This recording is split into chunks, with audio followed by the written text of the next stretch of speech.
कोई है? प्लीज़ दरवाज़ा खोल दीजिए। मुझे बहुत डर लग रहा है। यहाँ बहुत अंधेरा है। इमाशा रोते हुए दरवाज़ा पीट रही थी, मगर शायद बाहर उसकी सुनने वाला कोई भी ना था। उसकी आवाज़ दीवारों से टकराकर वापस उसी के कानों में गूंज जाती थी। उसकी कजिन्स ने उसके साथ बहुत ही खतरनाक मजाक किया था। पसंदीदा तो वह पहले भी कभी किसी की ना थी, मगर सब इस हद तक गिर जाएंगे उसने कभी सोचा भी ना था। उसे अंधेरे से वहशत सी होती थी। वह जरा सा अंधेरा होने पर भी घबरा जाया करती थी और अपनी आवाज़ खुद ही सुनकर डर जाती थी। ये बात सब जानते थे, मगर इसके बावजूद कजिन्स ने उसे अंधेरे कमरे में बंद करके चली गई थी। डर और शदीद खौफ के मारे वह बेहोश होने के करीब थी। उसके हाथ कांप रहे थे और सांसें अटक अटक कर आ रही थीं। बार बार आवाज़ें लगा रही थी, मगर शायद आज किस्मत को भी उसका इम्तिहान लेना मंजूर था। वह जो इतने दिनों से कजिन्स के हाथों अपनी दुर्गति बनने से बच रही थी, आज अच्छे तरीके से उसके होश ठिकाने आ गए थे। वह लगातार दरवाजे पर दस्तक देती रही। जब हाथों में ताकत ना रही तो वहीं दरवाजे के साथ टेक लगाकर बैठ गई। आंसू उसके गालों पर बह रहे थे और होंठ कांप रहे थे। इसी लम्हे बाहर से दरवाज़ा खुला। हल्की सी रोशनी अंदर आई तो इमाशा को जैसे जिंदगी की एक धुंधली सी उम्मीद नजर आई, मगर तब तक उसकी धड़कनें बहुत सुस्त हो चुकी थीं और बीपी खतरनाक हद तक लो हो चुका था। उसने नजरें उठाकर देखने की कोशिश की कि कमरे में कौन आया है। उसे लग रहा था हमेशा की तरह अब भी फहद उसे बचाने आया है, मगर आंखें साथ ना दे सकीं और वह होशो हवास से बेगाना हो गई। कमरे के अंदर आने वाला कोई और नहीं बल्कि आसिफ था, उसके ताया का बेटा। पूरे खानदान में अकड़ू, गुस्से वाला और खड़ूस मशहूर था, मगर इसके साथ साथ वह हद से ज्यादा हैंडसम भी था। खानदान भर की लड़कियां उस पर मरती थीं, मगर किसी में कहने की जुर्रत न थी, सिवाय नायला के। किसी ने भी उससे इजहार मोहब्बत नहीं किया था। नायला को भी उसने बुरे तरीके से धुतकार दिया था। आसिफ को कमरे में किसी की मौजूदगी महसूस हुई तो उसने फौरन जेब से मोबाइल निकाला और लाइट जलाई तो सामने इमाशा को फर्श पर बेजान सा पड़ा पाया। उसके माथे पर बल आ गए। दिल में एक अनजान सी घबराहट दौड़ गई। वह फौरन इमाशा के पास आकर बैठ गया। जब उसके गाल पर हल्की सी थपथपाहट की तो एहसास हुआ कि वह वाकई डर के मारे बेहोश हो चुकी है। एक लम्हे की ताखीर किए बगैर उसने इमाशा को गोद में उठाया, मगर इससे पहले कि वह बाहर निकलता, दो हाथों ने बाहर का दरवाज़ा एक बार फिर जोर से बंद कर दिया। अंधेरा दोबारा उन पर मुस्कुरा रहा था। कौन है बाहर? दरवाज़ा खोलो, वरना जिसने भी दरवाज़ा बंद किया मैं उसकी जान ले लूँगा। आसिफ जोर जोर से आवाज़ें लगाने लगा, मगर जिसने दरवाज़ा बंद किया था अब वह दरवाज़ा खोलकर अपनी शामत को नहीं बुला सकता था, इसलिए वहां से निकलता चला गया। दौड़ते कदमों की आवाज़ आसिफ को साफ सुनाई दी थी। आसिफ ने फौरन इमाशा को एक तरफ फर्श पर लिटाया और खुद मोबाइल निकालकर अपने कजिन को कॉल मिलाई। फहद ने जैसे ही कॉल सुनी फौरन भागता हुआ छत पर आ गया और आते ही दरवाज़ा खोल दिया, मगर इसके साथ ही घर वाले भी वहां पहुंच गए थे। इमाशा को ऊपर छत वाले कमरे में आसिफ के साथ अकेले देखकर सब सवालिया नज़रों से आसिफ की तरफ देखने लगे थे। सबसे पहले फूफी जी यानी आसिफ की सौतेली माँ आगे बढ़ी थीं और उन्होंने ही इमाशा पर इल्ज़ाम तराशी शुरू कर दी थी। मैं तो पहले ही कहती थी कि इस लड़की को इस घर में नहीं रहना चाहिए, मगर मेरी सुनता कौन है? अब खुद देख लीजिए क्या गुल खिला रही है। और आपका यह सबूत जो लड़कियों को देखते ही ऐसे जाहिर करता है जैसे उन्हें खा जाएगा, आज उसे कैसे बाहों में उठाए खड़ा है। अजब खुदा का हमारे सामने ढोंग रचाने की क्या ज़रूरत है कि उसे लड़कियों से नफरत है। सौतेली माँ की बातें सुनकर आसिफ की कनपटियां तन गईं। उसने सुलगती हुई नज़र उन पर डाली, मगर कहा कुछ भी नहीं। उसने अपने बाप की तरफ देखा कि क्या वह शख्स कुछ कहेंगे, मगर हमेशा की तरह वह अपनी बीवी के आगे कुछ बोल ना पाए। हालांकि वह अच्छी तरह जानते थे कि आसिफ कैसा है और उसका किरदार क्या है। खबरदार अगर किसी ने मेरे किरदार पर एक उंगली भी उठाई तो मैं भूल जाऊंगा कि अदब और लिहाज किसे कहते हैं। मैं यहाँ काम से आया था, छोटे चाचा के कहने पर कुछ सामान उठाने आया था। जब मैंने इसे स्टोर रूम में बेहोश देखा तो उठाकर बाहर निकलने ही लगा था कि किसी ने बाहर से दरवाज़ा लॉक कर दिया। मैं इसे उठाए खड़ा था और सबको सफाई दे रहा था, इसलिए नहीं कि खुद को पाक किरदार साबित करूं, बल्कि इसलिए कि इमाशा पर कोई उंगली ना उठाए। फहद गुस्से भरी नज़रों से यह मंजर देख रहा था। वह शुरू से ही इमाशा को पसंद करता था, मगर इस वक्त उसे आसिफ की बाहों में देखकर उसे शदीद कोफ्त हो रही थी। वह आगे बढ़ा और बोला, भाई चलिए कमरे में चलते हैं, पहले डॉक्टर को बुलाकर इमाशा को चेकअप करवा लेते हैं, बाद में सबको बता दीजिएगा कि यहाँ क्या हो रहा था। अरे होना क्या है, दोनों छुपकर रंगरलियां मना रहे होंगे और जब पकड़े गए तो ये लड़की नाटक करने लगी होगी। मैं अच्छी तरह जानती हूँ, ये लड़का तो वैसे भी अपने ड्रामों के लिए पूरे खानदान में मशहूर है। फूफी माँ अब भी जहर उगल रही थी। आसिफ का बस ना चल रहा था कि वह फूफी माँ को जवाब दे दे, मगर उसने इमाशा को संभाले रखा और बिना किसी से कुछ कहे नानी अम्माम के कमरे की तरफ बढ़ गया। वहां जाकर इमाशा को लिटाया और डॉक्टर को बुलाया। डॉक्टर ने बताया कि शदीद खौफ और शदीद स्ट्रेस की वजह से वह बेहोश हुई है। अब जिन्होंने इसे कमरे में बंद किया था अपनी शामत आती देखकर कहानी बदल दी। कहने लगे, इमाशा हमसे कहकर गई थी कि वह अपनी जिंदगी की मोहब्बत से मिलने जा रही है। आज बहुत खुश थी और कह रही थी जिससे वह शादी करना चाहती है उससे मिलेगी। हमने तो समझा किसी और से मिलने जा रही है, मगर हमें क्या मालूम था कि उसे आसिफ लाला से मोहब्बत है। सबने एक सांस में पूरी कहानी बना ली थी और इमाशा और आसिफ को बदनाम कर दिया था। ऐसा कुछ भी नहीं है।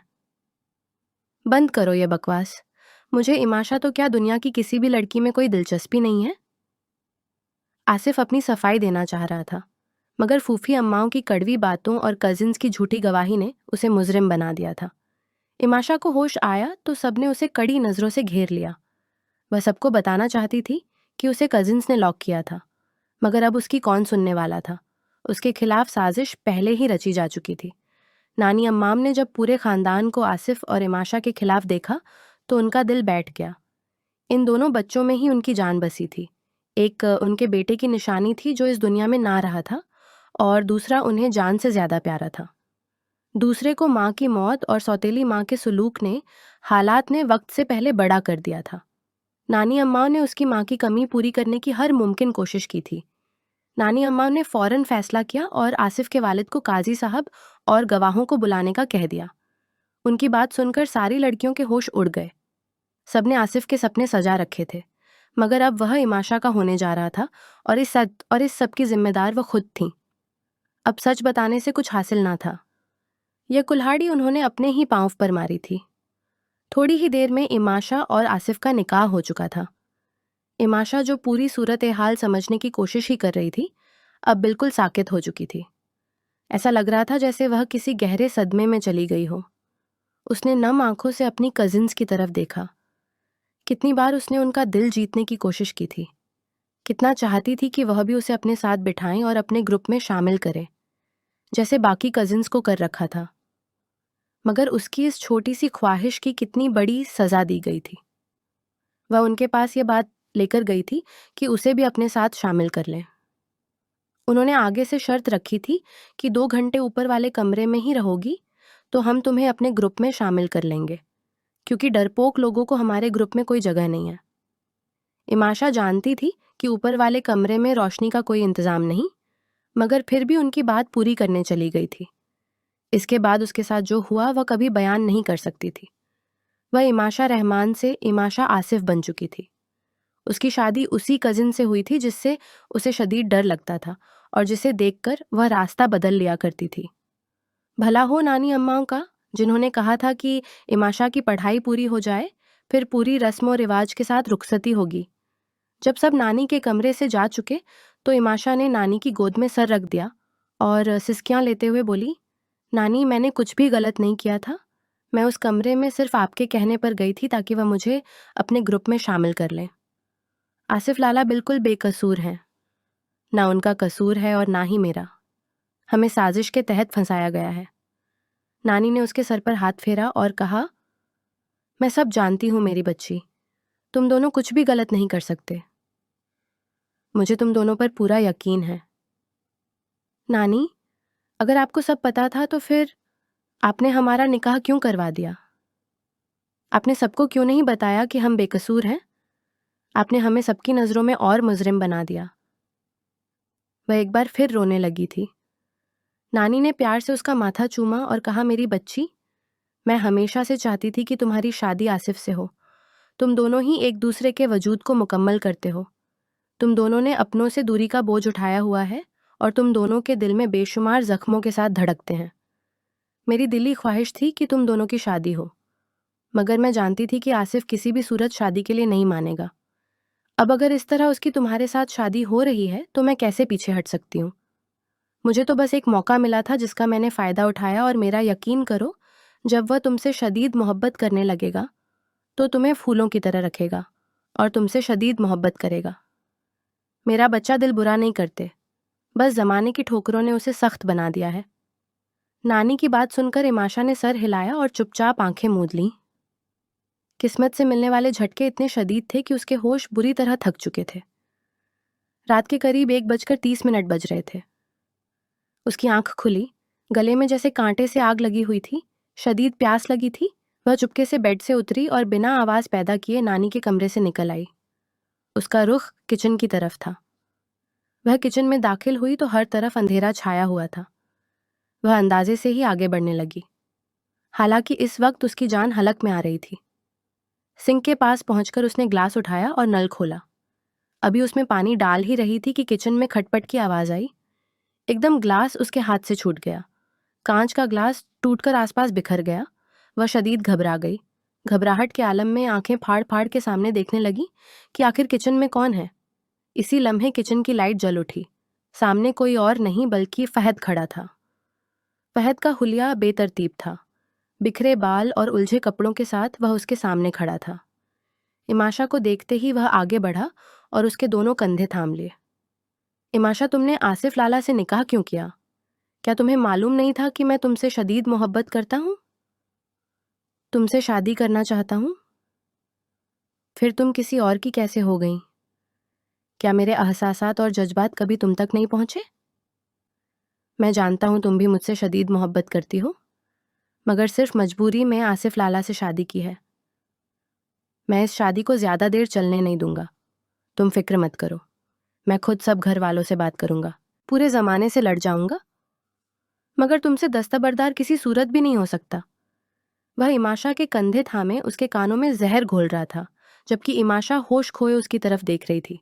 उसे इल्म ही ना था कि फहद उसके बारे में ये सब सोचता है या उसके दिल में उसके लिए ऐसे जज्बात हैं। वह तो उसका बहुत अच्छा दोस्त था, सारे कजिन्स में सबसे ज़्यादा मेहरबान। इस घर में दो ही तो लोग थे जो उसके लिए अच्छे थे, एक नानी और एक फहद। और आज फहद ही उसके सामने अपनी शदीद मोहब्बत का इजहार कर रहा था। उसे अपनी किस्मत पर फूट फूट कर रोना आ रहा था। अगर इस घर में कोई शख्स उससे सच्ची शदीद मोहब्बत करता भी था तो वह उसकी ज़िंदगी में हमेशा के लिए नहीं रह सकता था। इससे पहले कि इमाशा कुछ बोल पाती, किसी ने फहद को कंधे से पकड़कर जोर से मरोड़ा। अगले ही लम्हे उसके मुंह पर एक जोरदार मुक्का पड़ा। इमाशा ने दहलकर सामने देखा तो वहां आसिफ खड़ा था। उसने फौरन इमाशा को बाजू से थाम लिया। उसकी पकड़ शदीद सख्त थी। वह उसे जहाना अंदाज में खींचते हुए अपने कमरे की तरफ ले गया। इमाशा बेजान गुड़िया की तरह उसके साथ घसीटती चली गई। उसे अपना भी कोई होश न था। आसिफ ने उसे कमरे में लाकर बेड पर फेंक दिया और फिर जाकर दरवाजे को लॉक लगा दिया। वह खौफजदा सी होकर उठ बैठी और सहमी हुई नज़रों से उसकी तरफ देखने लगी थी। तभी आसिफ उसके सर पर पहुंचा और दोनों हाथों से उसके कंधे पकड़कर उसे झंझोड़ दिया। एकदम ही उसका मुंह दबाकर कहने लगा, क्या तुम इस बात को भूल गई हो कि अभी आज ही तुम्हारा मुझसे निकाह हुआ है? तुम मेरी बीवी हो और मेरी अमानत हो। अमानत में खियानत करने के लिए क्या तुम्हें मेरी इजाज़त मिली थी? अगर इस फहद से शदीद मोहब्बत थी तो वक्त पर इनकार करती। इस तरह मेरी ज़िंदगी में दाखिल होने की क्या ज़रूरत थी? एक तो मेरी ज़िंदगी को अजाब बना दिया, नापसंदीदा बीवी बनकर, और अब मेरे हक में खियानत कर रही हो। ये मैं हरगिज़ बर्दाश्त नहीं करूँगा। भले तुम मेरी ज़िंदगी में मेरी इजाज़त के बगैर दाखिल हुई हो, मगर इसका यह मतलब नहीं कि मैं बेगैरत बन जाऊं और किसी को भी अपनी इज्जत के साथ खेलने दूं। आज के बाद अगर मैंने तुम्हें इस फहद के पास भी देखा तो तुम्हें ज़िंदगी भर में माफ़ नहीं करूँगा और ज़िंदा ज़मीन में गाड़ दूंगा। तुम्हारा और तुम्हारे साथ शरीक होने वालों का अंजाम बहुत बुरा होगा। मेरी बात को हवा समझकर मत उड़ाना। अब दफ़ा हो जाओ मेरे कमरे से, इससे पहले कि मैं तुम्हारे साथ कुछ बुरा कर बैठूं। यह कहकर आसिफ ने रुख मोड़ लिया। इमाशा ने बरसती हुई आंखों से उसकी तरफ देखा और खामोशी से कमरे से बाहर निकलती गई। ये कैसा शख्स था जो उस पर ज़रा सा भी एतबार नहीं करता था? अभी तो नानी अम्माओं कह रही थीं कि वह दिल का बहुत अच्छा है और वह खुद को इसके लिए सोचने पर राजी कर रही थी, मगर अब इसका यह इंतहाई रूप देखकर उसकी हिम्मत जवाब दे गई थी। उसने यह भी नहीं सोचा कि वह किस हालत में फहद के साथ खड़ी थी। बस सारा कसूर आसिफ का ही नजर आ रहा था। हालांकि यहाँ कसूरवार वह खुद भी थी। आधी रात को अपनी बीवी को किसी मर्द के साथ देखना यकीनन हर मर्द की गैरत पर ताजियाना होता है। वह रोती हुई नानी के कमरे में भागकर दाखिल हुई। नानी भी इसके रोने की आवाज़ सुनकर उठ बैठी थी। इसे देखते ही पूछा, क्या हुआ इमाशा? वह उनके गले लग गई और फूट फूट कर रोने लगी। कहने लगी, मैं पानी पीने गई थी मगर वहाँ बहुत अंधेरा था इसलिए डर गई। नानी ने प्यार से इसे अपने साथ लगा लिया और कहा, तो इसमें इतना डरने की क्या बात है मेरी बच्ची? हिम्मत रखो और दुनिया का मुकाबला करना सीखो। यह बूढ़ी नानी कब तक तुम्हारी हिफाजत करेगी? एक ना एक दिन तो तुम्हें खुद ही से दुनिया का सामना करना पड़ेगा। इमाशा ने रोते हुए सर हिला दिया और कुछ न कहा। अगला दिन मामूल के मुताबिक था, मगर कजिन्स और घर वाले मशकूक नज़रों से इमाशा वन ने आयसा से माशाइकुन और आसिफ को देख रहे थे। आसिफ ने किसी की परवाह नहीं की, मगर इमाशा हस्ब मामूल घबराहट का शिकार रही। वह ठीक तरह से नाश्ता भी ना कर सकी और यूनिवर्सिटी के लिए निकल गई। कुछ पढ़ना और अपने पैरों पर खड़ा होना इसका ख्वाब था, मगर सारे ख्वाब बिखरते जा रहे थे। यूनिवर्सिटी में भी वह पूरा दिन अपनी ज़िंदगी में आने वाली इस नई तब्दीली पर परेशान रही। कोई दोस्त नहीं था जिससे वह दिल की बात कह पाती, इसीलिए आधे दिन में ही वापस आ गई। मगर शायद यहाँ भी किस्मत को कुछ और ही मंजूर था। फहद भी इसी वक्त घर आया हुआ था और इसी लम्हे आसिफ भी घर आ गया। इमाशा और फहद को एक ही वक्त में घर देखकर आसिफ का खून खोल उठा। इसके जहन में कल रात की बातें ताज़ा हो गईं। अभी कल ही तो इसने इस लड़की को तंबीह की थी, मगर लगता था इस पर इसकी किसी बात का कोई असर नहीं हुआ। इसे अपने तरीके से समझाना पड़ेगा। ये सोचते हुए वह खामोशी से अपने कमरे की तरफ बढ़ गया। अगला दिन इमाशा ने यूनिवर्सिटी से छुट्टी कर ली थी। घर की कोई भी गाड़ी फारिग नहीं थी और इमाशा के कापाश अपनी कजिन्स के साथ यूनिवर्सिटी जाना नहीं चाहती थी, जैसे इसके दिल में इनके लिए अजीब सी नफरत भर गई हो। वह इनसे कितनी शदीद मोहब्बत करती थी, मगर उन्होंने इसकी पूरी ज़िंदगी के साथ खिलवाड़ कर दिया था। मजाक के नाम पर इसकी ज़िंदगी पलट कर रख दी थी और इसके किरदार की उजली चादर को मैला कर दिया था। वह पिछले लॉन की तरफ चली गई थी और आधा दिन वहीं पौधों की कांट-छांट और सफाई करती रही थी। इसी दौरान कब इसकी तबीयत खराब हुई, इसे खुद भी अंदाज़ा नहीं हुआ। इसके कपड़े खराब हो गए थे। वह घर के अंदर जाने ही वाली थी कि इस लम्हे फहद भी घर के अंदर दाखिल हुआ। पिछला लॉन और घर का गेट एक ही साइड पर खुलता था और आसिफ को यही लगा कि वह दोनों एक ही जगह से आ रहे हैं। गुस्से के मारे इसकी रगें फूल गई थीं। वह वैसे ही शकी मिजाज था क्योंकि इसके माजी में कुछ ऐसे वाक़यात हो चुके थे जिन्होंने इसे औरत पर एतबार करने के काबिल नहीं छोड़ा था। ऊपर से यह हरकतें मुसलसल इसके गुस्से को हवा दे रही थीं। फहद अपने कमरे में चला गया था। इसने इमाशा से बात करने की कोशिश की थी, मगर इमाशा ने इसकी पुकार सुनकर भी अनसुना कर दिया था। वह आसिफ को मजीद गुस्सा दिलाकर अपनी शामत को आवाज़ नहीं देना चाहती थी, मगर इसे यह मालूम नहीं था कि वह अनजाने में एक बार फिर आसिफ के गुस्से का सबब बन गई है। फहद अभी अपने कमरे में पहुंचा ही था कि आसिफ एकदम से इसके सामने आ गया। इसने इमाशा का बाजू पकड़ा और इसे घसीटना शुरू कर दिया। इसके कपड़ों पर लगे दाग देखकर आसिफ का खून खोल उठा था। इसने कभी यह उम्मीद नहीं की थी कि इसकी बीवी इस हद तक जा सकती है। वह ना जाने क्या क्या सोच रहा था। आसिफ लाला, ये आप क्या कर रहे हैं? छोड़े, मुझे कहाँ लेकर जा रहे हैं? अचानक ही इमाशा ने अपना बाजू छुड़ाने की कोशिश की और एहतजाज करने लगी।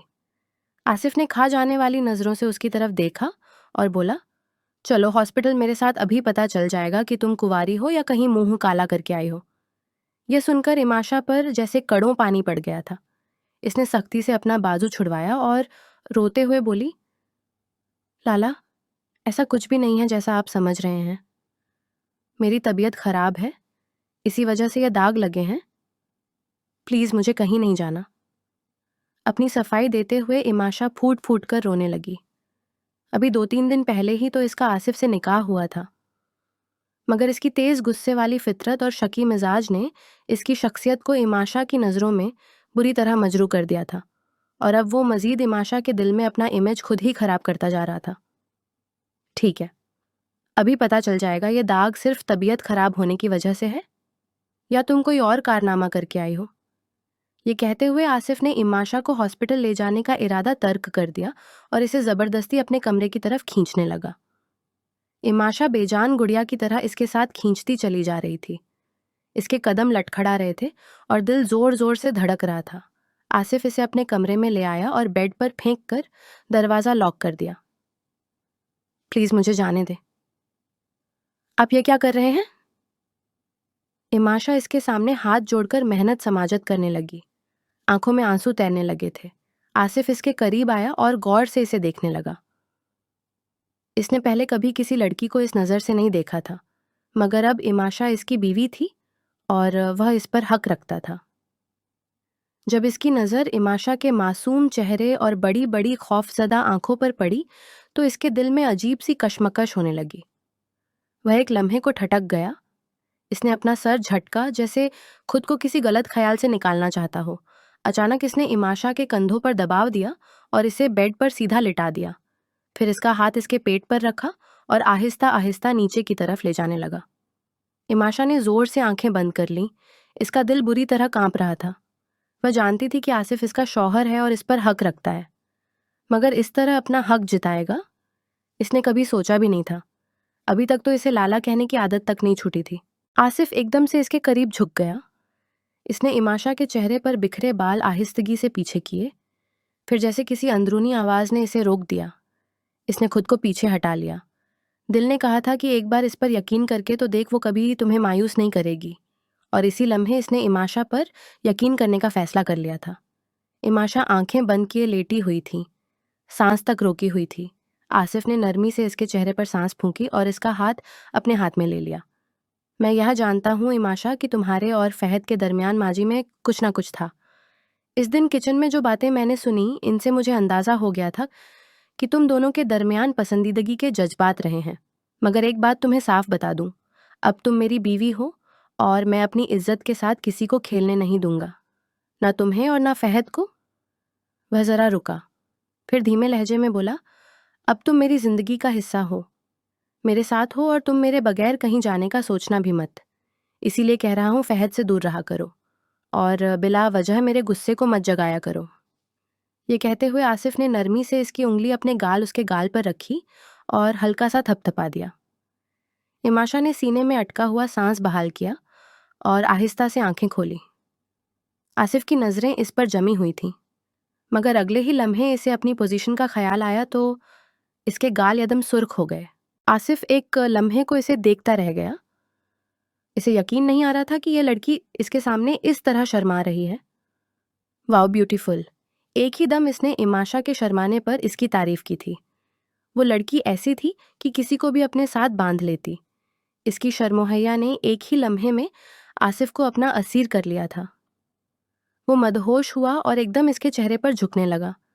इसके होठों ने सबसे पहले इमाशा के माथे को छुआ और फिर इसके गाल को। आसिफ ने इमाशा का हाथ अपने हाथ में लिया और इसके हाथ पर अपने लब रख दिए। इमाशा शर्म से सिमट कर रह गई।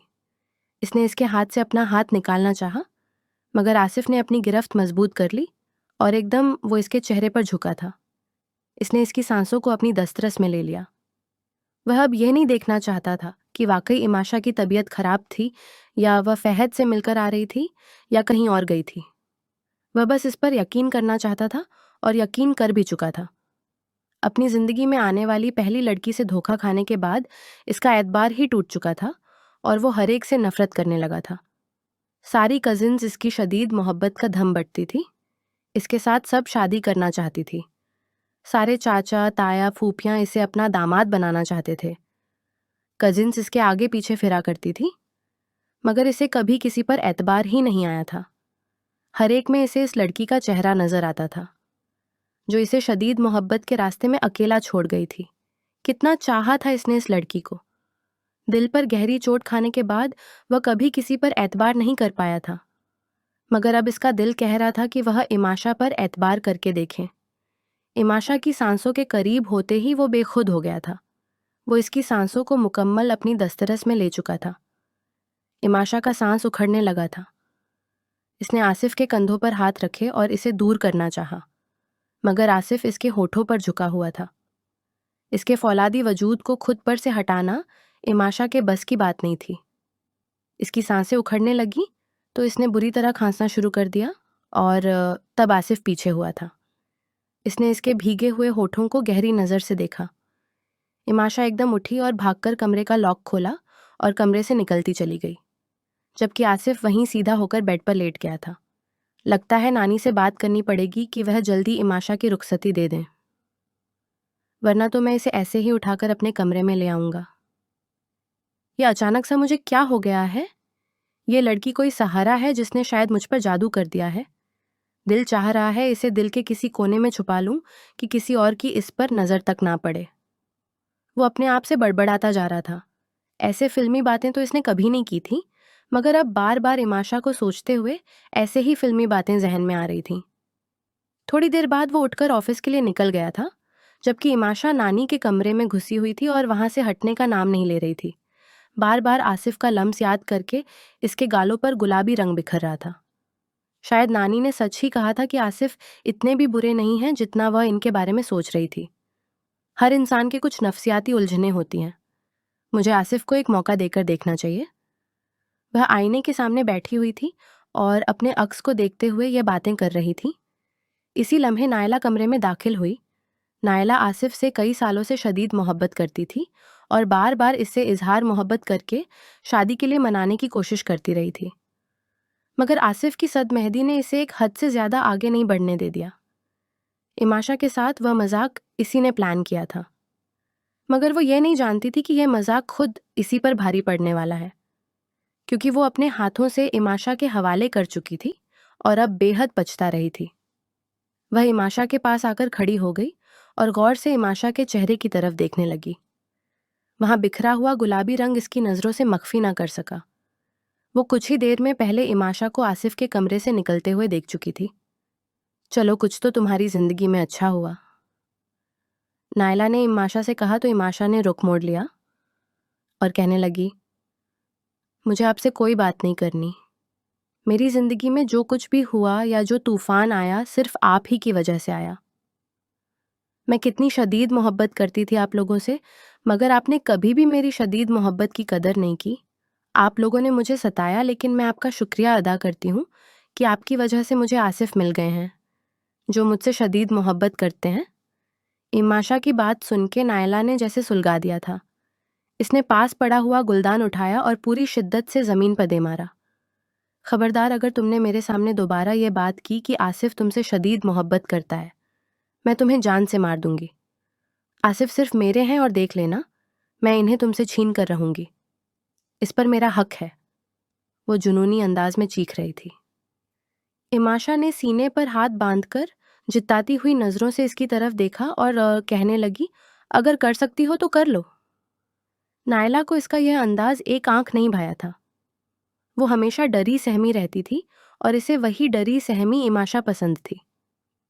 इस तरह की बहादुर इमाशा इसे बर्दाश्त नहीं हो रही थी। इसने ज़मीन पर पड़े गुलदान के टुकड़ों में से एक टुकड़ा उठाया और ज़ोर से इमाशा के चेहरे पर मारना चाहा। इमाशा ने एकदम अपने बाजू चेहरे के सामने रख लिए। तेजधार गुलदान का टुकड़ा इमाशा के बाजू पर बुरी तरह लगा था। खून की एक धार जो इसके बाजू से बहने लगी थी। इमाशा के मुंह से सिसकी निकल गई। इसी लम्हे नानी अम्मा कमरे में दाखिल हुई थी और नायला को इस जुनूनी हालत में देखकर फौरन इमाशा के पास आ गई। पागल हो गई हो नायला, दफा हो जाओ मेरे कमरे से और अपनी माँ को भेजो। ये कहते हुए उन्होंने इमाशा को अपनी आगोश में ले लिया। कुछ भी था, इस घर में नानी अम्माओं की इज्जत थी और सब इनसे डरते थे। नायला ने गुस्से से गुलदान का टुकड़ा फेंका और कमरे से निकल गई। शाइस्ता बेगम कमरे में दाखिल हुई थी तो नानी ने उनकी खूब सरजनिश की और कहने लगी, अपनी बेटी की तरबियत ठीक से करो। ऐसा ना हो कि ये तुम्हारे हाथों से निकल जाए और कल को ससुराल जाकर तुम्हारी नाक कटवाए। दूसरों पर उंगलियां उठाना तो बड़े अच्छे तरीके से आता है, मगर अपनी बेटी की तरबियत में कोताही करती जा रही हो कैसी हो। इसने टूटा हुआ गुलदान लेकर मेरी बच्ची पर हमला किया है। क्या मैं जान सकती हूँ कि आखिर ये सब क्यों हुआ? तब इमाशा ने शुरू से आखिर तक सारी बात नानी अम्माओं के सामने बता दी। शाहिस्ता बेगम का सर झुक गया और वह नानी जान से माजरत करती हुई कमरे से बाहर निकल गईं। लगता है मुझे तुम्हारी और आसिफ की शादी के बारे में जल्दी सोचना पड़ेगा। कहीं ऐसा ना हो कि इस घर में कोई तूफान आ जाए और सब कुछ अपने साथ बहा ले जाए। सब के सब बेलगाम हो गए हैं, सबकी अपनी अपनी मर्जियां हैं, बड़ों का एहतराम भी बाकी नहीं रहा। आजकल की नई नस्ल को ना जाने माँ बाप ने क्या सिखाया है। एक हम थे कि अपने माँ बाप के सामने कभी सर उठाकर बात तक नहीं की थी। नानी अम्मा अफसोस करते हुए बोल रही थी, जबकि इमाशा अब भी इनके सीने से लगी हुई सिसक रही थी। नायला का वह रूप इमाशा के लिए बेहद डरावना और खौफनाक बन चुका था। शाम को आसिफ को भी सारी बात बता दी गई थी और वह बेचैनी से इधर उधर देखते हुए इमाशा को ढूंढ रहा था। नायला अपने कमरे में बंद थी और शाहिस्ता बेगम के हाथों इसकी खूब शामत आई थी। इस शाम आसिफ घर आया तो नानी ने इसे अपने कमरे में बुला लिया। कहने लगीं कि वह जल्द से जल्द आसिफ और इमाशा की शादी कर देना चाहती हैं। घर में हालात बहुत खराब हो रहे थे और वह नहीं चाहती थीं कि किसी वजह से दोनों के रिश्ते पर असर पड़े। बहुत मुश्किल से इनके बच्चों को एक दूसरे का साथ नसीब हुआ है और खुशी इनके मुकद्दर में आई है। अब वो इन खुशियों को किसी भी नज़र से महफूज रखना चाहती थी। नानी के दिल में आने वाले खर्चों ने इन्हें दहला कर रख दिया था। नायला की हठधर्मी से बखूबी वाकिफ थे सब और जानते थे कि इसके माँ बाप भी हर लिहाज से सही गलत की तमीज़ किए बगैर इसका साथ देंगे। इसलिए बेहतर यही था कि वह जल्दी इस बारे में कोई कदम उठा लें। आसिफ ने कहा कि नानी जैसे चाहती हैं वैसा ही होगा। इसे शादी पर कोई एतराज़ नहीं था। नानी को शादी के लिए अपनी रजामंदी देने के बाद वह कमरे से निकल आया और सोचने लगा, क्या मैंने इमाशा से शादी करने का फैसला जल्दी में नहीं कर लिया? वो कई बार इसे मुख्तलिफ हालात में देख चुका था और दिल में अजीब एहसासात उठ रहे थे। फिर नानी की बात याद आई कि आज नायला ने इमाशा पर जानलेवा हमला किया था। नानी चाहती हैं कि वह इसे अपने साथ अलग घर में रखें, जहां घर वाले दखल अंदाजी ना कर सकें और इमाशा सुकून से रह सके। इमाशा के बारे में आसिफ के जहन में जो शकूक पैदा हो रहे थे, वह सब इसकी चोट का ख्याल आते ही खत्म हो गए। बार बार इसका ख्याल आने लगा, पता नहीं इसे कितनी चोट लगी होगी। वो सोचता रहा और जैसे ही रात हुई वो नानी के कमरों में चला गया। इमाशा नानी के साथ बैठी हुई थी। इन्हें दवा देने के बाद उनकी टांगें दबा रही थी। आसिफ नानी के साथ लेट गया और कहने लगा कि नानी, मेरे सर में बहुत दर्द है। अगर आप अपनी पोती से कह दें कि वह मेरा सर दबा दे तो बहुत मेहरबानी होगी। नानी सुनकर मुस्कुराने लगीं और कहने लगीं कि मैं अपनी पोती से क्यों कहूँ, तुम अपनी बीवी से कहो कि वो तुम्हारा सर दबाए। आसिफ ने कन आंखों से इमाशा की तरफ देखा और कहने लगा कि पता नहीं मेरी बीवी मेरा सर दबाएगी या नहीं। आपकी पोती तो आपकी बात मान लेगी। नानी हंसने लगीं और कहा कि इमाशा, इसका सर दबा दो। इमाशा थोड़ी झिझक गई। नानी के सामने आसिफ का सर दबाना अजीब सा महसूस हो रहा था, मगर मजबूरन वो अपना हाथ बढ़ाकर आसिफ का सर दबाने लगी। आसिफ ने नरमी से हाथों का लम्स महसूस किया और पूरे जिस्म में सुकून का एहसास फैल गया। दिल का बोझ हल्का होने लगा। इसने आंखें खोलकर इमाशा की तरफ देखा। इमाशा सुर्ख चेहरे के साथ इसे तकते हुए सर दबा रही थी। आसिफ ने जैसे ही आंखें खोलीं, वह शर्म के मारे नजरें फेर गईं। आसिफ ने अचानक इसका हाथ पकड़ा और अपने लब इस पर रख दिए।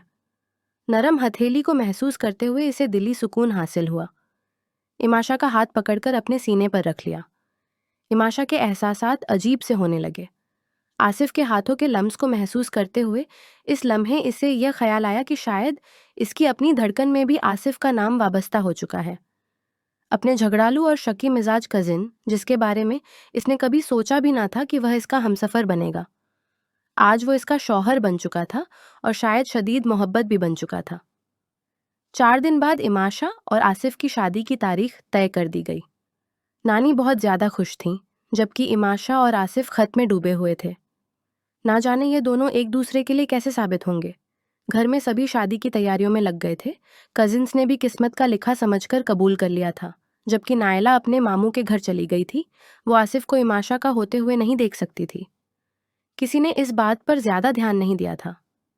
शाहिस्ता बेगम शर्मिंदा शर्मिंदा घूम रही थीं। अपनी औलाद की वजह से सबके सामने जलील हो गई थीं। सारी जिंदगी वो इमाशा को बुरा भला कहती रहीं और इसके किरदार पर सवाल उठाती रहीं, मगर अब अपनी औलाद की वजह से सब कुछ इन पर वापस मोड़ दिया गया था। मेहंदी की रात इमाशा ब्यूटिशियन से तैयार हुई थी तो इसके हुस्न को जैसे 4 चांद लग गए थे। वो जिंदगी में पहली बार ऐसे तैयार हुई थी और देखने वाली आंखें इस पर ठहर नहीं पा रही थीं। इसे आसिफ के साथ रस्म के लिए बिठाया गया तो इसने शर्म के मारे सर झुका दिया, जबकि फहद यह मंजर देखकर खुद पर काबू ना पा सका। हाथ में पकड़ा हुआ ग्लास जमीन पर दे मारा। वह भी शादी में शरीक था मगर दूर से सब कुछ देख रहा था। अपनी जलन पर काबू ना पाकर इसने सोचा था कि इमाशा इसकी जिंदगी में शामिल होगी और वह दोनों एक साथ जिंदगी गुजारेंगे, मगर सब कुछ उलट हो गया। इमाशा आसिफ की हो गई थी बिना किसी मेहनत के। वो जिसने दुआओं में इमाशा को मांगा था नहीं पा सका था। फिर उसके जहन में एक खतरनाक मंसूबा आया जो इमाशा की पूरी जिंदगी हिलाकर रख देने वाला था। वो दिल में बोला, ठीक है, इमाशा मेरे साथ शादी नहीं कर सकी तो तुम्हें आसिफ के साथ भी खुश नहीं रहने दूंगा। आसिफ को इतना मजबूर कर दूंगा कि वह खुद ही तुम्हें छोड़ दे, और यह मेरा तुमसे वादा है। हम दोनों साथ जिंदगी गुजारेंगे। मेरा दिल ही नहीं मान रहा था कि तुम मुझसे शदीद मोहब्बत नहीं करती। जब मैं तुम्हें देखता तुम्हारे चेहरे पर मुस्कुराहट आ जाती थी और तुम मेरे साथ कितनी आरामदेह हालत में बैठी होती थी, जबकि दूसरी कजिन्स के साथ तुम्हारी शक्ल देखने के लायक नहीं होती थी। इस पर एक डर और शदीद खौफतारी होता था। इसने दिल में अहद किया, मैं तुम्हें अपना बना लूंगा और फिर कहीं दूर चले जाएंगे। इसकी नज़रें अभी तक इमाशा के दिलकश चेहरे पर जमी हुई थीं, जहां शर्म का रंग बिखरा हुआ था। देखने वाली हर आंख महसूस कर रही थी कि इमाशा और आसिफ के दरमियान एक खास ताल्लुक बन चुका है, मगर एक फहद ही अंधा रह गया था जो इस सबको देख नहीं पा रहा था। इमाशा की मेहंदी के बाद सब अपने अपने कमरों में चले गए थे। आसिफ का इमाशा से मिलने का बहुत दिल कर रहा था, मगर इसने खुद पर जब्त के कड़े पहरे बढ़ा लिए। सोच लिया था कि एक दिन की तो बात है, कल को इमाशा इसके पास होगी, इसके कमरे में होगी और मुकम्मल तौर पर इसकी दस्तरस में होगी। तभी वह जी भरकर इसके चेहरे को देखेगा और इसे प्यार करेगा। इमाशा आने वाले वक्त के बारे में सोचकर घबरा रही थी। वो कैसे आसिफ की शिद्दतों का सामना कर पाएगी और इसकी बोलती निगाहों की ताब ला पाएगी। अब तक तो नानी का सहारा लेकर छुप जाया करती थी, मगर कल से इसे आसिफ के कमरे में रहना था। यही सोचकर वह बेचैन हो रही थी। शर्म छाई हुई थी और नींद दोनों की आंखों में कोसों दूर थी। इमाशा ने एक नज़र अपने पहलू में सोई हुई नानी की तरफ देखा और चुपके से बेड से नीचे उतर आई। इसका दिल कर रहा था कि वह छत पर जाकर बैठे और जी भरकर चांद को देखे, इससे बातें करे, इसे बताए कि वह आसिफ से शदीद मोहब्बत करने लगी है। ये सोचकर वह छत पर चली आई। दूसरी तरफ आसिफ ने भी अपनी खिड़की से इमाशा को छत पर जाते हुए देखा। इसी लम्हे आसिफ ने एक और साये को इमाशा के पीछे जाते हुए देखा, और वह कोई और नहीं बल्कि फहद था। फहद भी अपने कमरे से बाहर निकला और छुपके से छत की तरफ चलने लगा। वो छत पर गया तो इसने देखा कि फहद ने इमाशा को दोनों कंधों से थाम लिया। इमाशा जोर जोर से रो रही थी, जबकि फहद कह रहा था, मैं वादा करता हूं तुम्हें किसी और का नहीं होने दूंगा। यह आसिफ कुछ भी कर ले, मगर वह मुझे तुमसे नहीं छीन सकता। मैंने हमेशा इसे अपना बड़ा भाई माना था, मगर मैं नहीं जानता था कि वह मेरी जिंदगी का कांटा बन जाएगा। इमाशा के मुंह से अल्फाज नहीं निकल रहे थे। इसे बेइंतहा शदीद खौफ महसूस हो रहा था। वो फहद को बताना चाह रही थी कि वो आसिफ से शदीद मोहब्बत करती है और वह अपनी साजिशें बंद कर दे, इसे आसिफ के साथ खुशी से और आराम से ज़िंदगी गुजारने दे, मगर अल्फाज जैसे इसके हलक में कहीं दम तोड़ गए। इसी लम्हे आसिफ दोनों के सर पर पहुंच गया और इसने फहद को मारना शुरू कर दिया। तुम्हें पहले भी कहा था कि इसे छोड़ दो, मगर तुमने मेरी एक नहीं सुनी। तुम दोनों मेरी आंखों में धूल झोंक रहे थे। यहाँ छत पर मुलाकातें हो रही थीं और तुमने सोचा था कि किसी को खबर नहीं होगी। मत भूलो कि मैं आसिफ हूं, जिससे कभी भी कुछ छुपा हुआ नहीं रहता। इसने फहद को मार मार कर इसका हशर बिगाड़ दिया और वहां से निकलता चला गया। इसने इमाशा पर एक नज़र भी डालना गवारा नहीं किया। इमाशा शदीद घबराहट में मुब्तला थी और गिरते पड़ते नानी के कमरे तक पहुंच गई। इतनी हिम्मत नहीं हुई कि नानी को जगाकर सब कुछ बता दें। इसे बार बार आसिफ के ख्यालात याद आ रहे थे और इसकी बातें दिमाग में घूम रही थीं कि कभी भी मुझे धोखा ना देना और मुझसे धोखा करने के बारे में सोचना भी मत। वो बर्दाश्त नहीं कर सकता था कि इसकी बीवी इसे धोखा दे। इसे फहद पर बेइंतहा गुस्सा आया था, जिसने कभी अच्छे से बात भी की थी तो इसका बदला ऐसे ले रहा था। बारात के दिन इमाशा तैयार हो गई थी। सब मेहमान आ चुके थे। मुकर्ररा वक्त गुजर चुका था, मगर आसिफ का कहीं पता नहीं था। कल रात से वह घर से निकल गया था और फिर वापस नहीं आया था। चौकीदार के बताने पर सभी मेहमान एक दूसरे की तरफ देखने लगे। कुछ भी था, अब इमाशा घर की इज्जत थी और मेहमान आ चुके थे। वो लोग नहीं चाहते थे कि भरे बाजार में इनकी इज्जत खराब हो। उधर आसिफ ने घर वालों को कहीं मुंह दिखाने के लायक नहीं छोड़ा। मुकर्ररा वक्त गुजर चुका था और सभी मेहमान तरह तरह की बातें करते हुए रुखसत होने लगे। इमाशा उठी, कमरे में गई और जेवर नोच नोच कर उतारने लगी। काश आसिफ ने इसे शदीद मोहब्बत के साथ साथ थोड़ा सा एतबार भी दिया होता। वह रोते हुए बस यही सोच रही थी। थोड़ी देर बाद घर के सहन में हलचल होने लगी। आसिफ जख्मी हालत में घर दाखिल हुआ। इसने दूल्हे के कपड़े पहन रखे थे, मगर हालत खराब थी और जगह जगह पट्टियां बंधी हुई थीं। इसका शदीद किस्म का एक्सीडेंट हुआ था और वह हॉस्पिटल से पट्टी करवाकर सीधा घर आ रहा था। इमाशा की जैसे ही इस पर नजर पड़ी, फौरन इसके गले लग गई। घर वालों की परवाह नहीं की। आसिफ, आपको क्या हुआ है? इसने आहिस्ता से इमाशा का सर सहलाया और कहा, मेरी जान का सदका तुम पर है, मुझे कुछ नहीं हुआ। नानी ने इसे और आसिफ को कमरे में छोड़ा। कमरे में छोड़कर वह कहने लगी कि सोचा तो बहुत कुछ था, मगर कोई बात नहीं। खुदा को यह मंजूर था कि तुम्हारी रुखसती ऐसे ही हुई है। फिर कुछ बातें समझाने के बाद नानी कमरे से चली गई। इमाशा आसिफ के साथ बैठी हुई थी और इसके जख्म साफ कर रही थी। वह अभी तक रो रही थी। आसिफ ने अपने बाजू का हिसार इमाशा के गर्द बांधा और पूछा, तुम मुझसे खफा तो नहीं हो? इमाशा ने सर हिलाया नफी में और कहा, आप तो मुझसे खफा नहीं है। आसिफ ने हंस कर कहा, मैं तुमसे खफा हो कि जिंदगी थोड़ी सी खफा हो सकता हूँ, लेकिन कल रात वो जुमला पूरा नहीं कर पाया। जो कुछ भी हुआ, इसे डर था कि आसिफ इस पर पूरा एतबार खो दे। मुझे अपनी बीवी पर पूरा यकीन है, वो मेरी इज्जत कभी भी खराब नहीं कर सकती। बस कल वहां से इसलिए चला गया क्योंकि मैं बहुत गुस्से में था। नहीं चाहता था कि कुछ ऐसा बोल दूं जिससे तुम्हें तकलीफ महसूस हो। आसिफ की बात सुनकर इमाशा ने अपना सर आसिफ के कंधे पर रख दिया। इसका शौहर इसके साथ शदीद मोहब्बत ही नहीं करता था, इस पर एतबार भी करता था। यानी अब इसकी जिंदगी में खुशियां ही खुशियां लिखी थीं, दुख और इसकी जिंदगी से कहीं दूर जा चुके थे।